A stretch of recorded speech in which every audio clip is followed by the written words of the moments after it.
હું શું કહું, આજે આપણે બરફ ખાવા જઈએ? એટલે હરખો ઉનાળો તો ચાલુ થવા દે, તારો બરફ ચાલુ થઈ ગયો. ઉનાળો ચાલુ નહીં થયો અને એસી ચાલુ થઈ ગયા અને મારા બરફમાં ઉનાળો ચાલુ નહીં થયો. અલ્યા ભાઈ ના ખવાય બરફ, એમાં ગંદુ પાણી આવે, શરીર બગડે બકા. અત્યારે તો આરોના પાણીએથી મળે છે બરફ. આ તારા માટે આરુનો પાણીનો બરફ લઈને આવે છે ને એટલે હારું તારા માટે. અને પાછી એમાં સેકરીને આવે, ખાંડ આવે એટલે વધારે બગડે છે. અરે સુગર ફ્રી ખાવાનું ને આપણે પણ. સુગર ફ્રી બરફ ખવાતો છે, એના કરતા ના ખાવો આરો. ખાંડ વાળો ખાવાની દેવાનું, સુગર ફ્રી ખાવાતો હશે.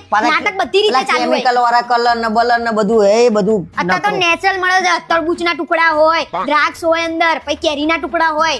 નેચરલ ખાવાનું. આપણે 5 કિલો તરબૂચ ઘેર લાઈને સમારીને ટુકડા કરીને ખાઈ લો ને બકા, આ બધું કર્યા વગર. તમારે ના લઈ જવાના, હંમેશા નાટક જ હોય. હવે તમે એસી ચાલુ કરો, તમારે બહાર જ ઊંઘવાનું. આપણે એસી ચાલુ નહીં કરવાનું, શરીર દુખાય એટલે એસી ચાલુ નહીં કરીએ આપણે. અરે યાર લઈ જાય હેડ ને ભાઈ, કેટલાનો આવો બરફ એમ કહી દે. 200-250 થી ચાલુ થાય. 200-250 થી ચાલુ થાય, તને કઈ ભાન પડે છે? 200-250 રૂપિયાનો બરફ ખવાતો હશે? ઉભી થઈ જાય બરફ વાળી ને હમણાં બરફ જેવી કરી નાખી. હા, ના ખાવા જવો હોય ને તો કઈ નહીં. આ તો મનીષભાઈ ને રિયા ભાભીએ ચાલુ કર્યું હતું ને બરફનું, એટલે મેં કીધું જઈએ આપણે. તને ખોટું લાગ્યું હશે નહીં બકા?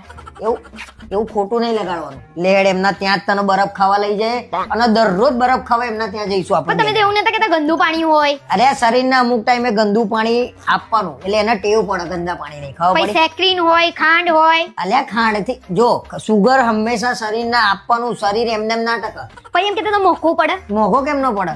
જો ઘી ઢોળા. હેલો માય યુટ્યુબ ફેમિલી, કેમ છો બધા? તમને મારા વિડીયો, રીલ્સ અને પોસ્ટ કેવા લાગે છે? સારા લાગે તો લાઈક, શેર અને કોમેન્ટ કરજો અને મારી ચેનલને સબસ્ક્રાઇબ કરજો.